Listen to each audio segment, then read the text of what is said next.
I know a lot of you watching this video have a strong passion for sports videography, but you may not know where to start when it comes to getting paid for your videos. So today I want to help you guys by going through my roadmap to becoming a professional sports videographer. And the purpose of this roadmap is not only to become a skilled sports videographer, but also to do it in a reasonably short amount of time, even if you are starting from scratch with no skills and no experience.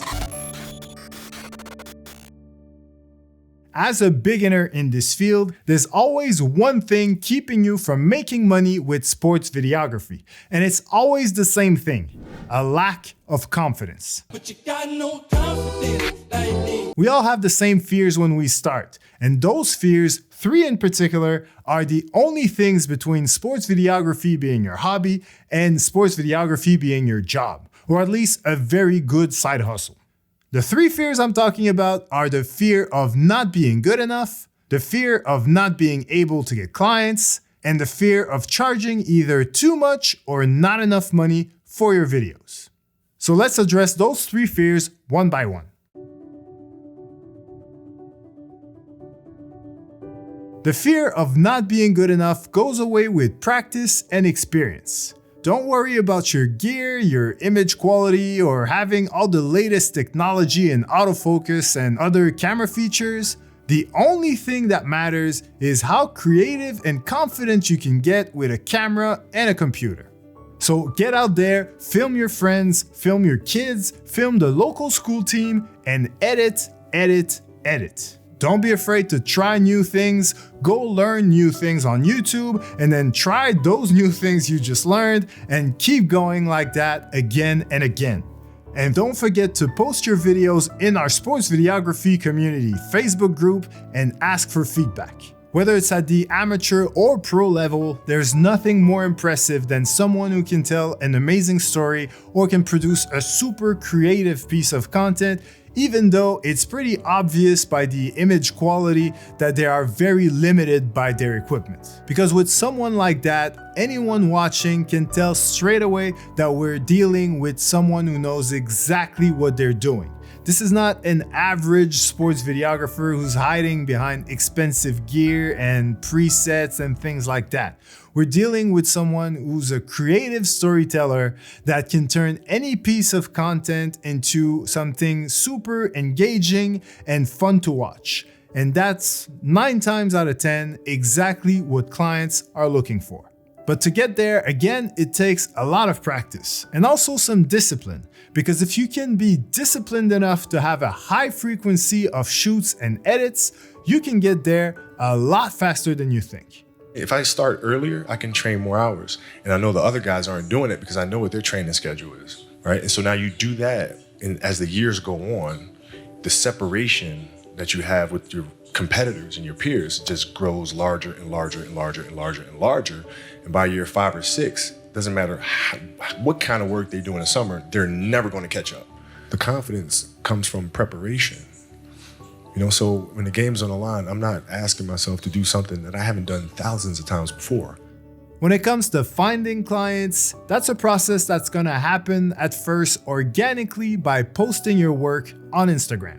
Every edit you produce should be posted on an Instagram account dedicated to your work, and every video you post should have relevant players, teams, and leagues tagged in it. If you keep doing that again and again as your videos improve, well, first of all, a lot more players and parents and coaches and fans will start sharing your content with their followers, which will bring a lot more attention to your content, and ultimately that will build up your following and your credibility.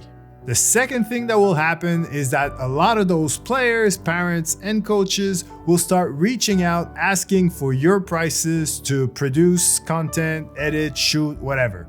And when that happens, the worst thing you could do is to get in your own way. Please don't sabotage yourself by thinking about what could happen if you're not ready, if you make some type of rookie mistake, or if you charge too much. Even today, I still approach a new potential client with the same attitude, which is to remind myself that yesterday I didn't know these people at all and my life was just fine.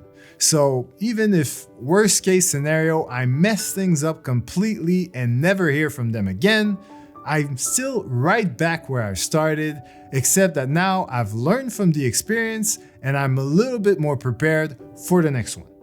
So please never say no. Never turn down a job that looks too difficult or that you've never done before. Instead, take on the job, which will create the extra pressure necessary for you to learn this new skill quickly, a skill that you will most likely need to use in your future jobs as well. Take me for example. The first time I was asked to produce a media day, which involved shooting and editing green screen content, I could have easily said no since I had never done it before and didn't have the lights or the green backdrop needed for the job. But instead, I said yes. And straight after, I went to YouTube to learn everything about the gear, the lighting technique, the filming technique, and the keying technique in After Effects. The shoot was super stressful, I'm not gonna lie, and the editing took me so long that I probably ended up making $2 an hour. But the client was happy, and I was now ready to do this type of work again and again, but stress-free this time. So anyway, on top of creating a network through Instagram, I suggest getting a website and a proper email address attached to it. Like for me, for example, I have a website called beyondthegame.tv and an email address that ends by @beyondthegame.tv. My situation is obviously a little bit different because of my YouTube channel and all the digital packs that I sell on my website, but for most sports videographers, a website and an email address that is not a Gmail address is simply a way to look more professional. It's basically the 2024 version of a business card. It doesn't have to be a very complicated website. You can simply go to a platform like Squarespace or Wix and use templates to build a super simple website that has information about you, your services, and your experience. That extra layer of professionalism goes a long way when you're trying to work with entities like schools, teams, promoters, or leagues. And my last advice on how to get new clients is to never base the amount of work that you're willing to put into a project on the amount of money that you're getting paid to do it. In other words, don't do a basic job just because you're not being paid much. Always do your best work, even if it means that the client totally underpays for your services because of all the extra hours that you're putting into the project. Because at the end of the day, word to mouth is the best way to get new clients. And if your client is proud and happy with the video, they will share it everywhere, brag about it to anyone who listens, and recommend you every time people ask how they got it done. Because in the business world, there's no one happier and more willing to give back than a client who feels like their supplier totally over-delivered on both expectations and price. As far as pricing itself, I'm not gonna go through it in this video because I already produced another video fully dedicated to my step-by-step way to figure out exactly how much you should charge for your sports videography work, no matter what level of experience you're at. So go check that out now, and I'll see you guys there.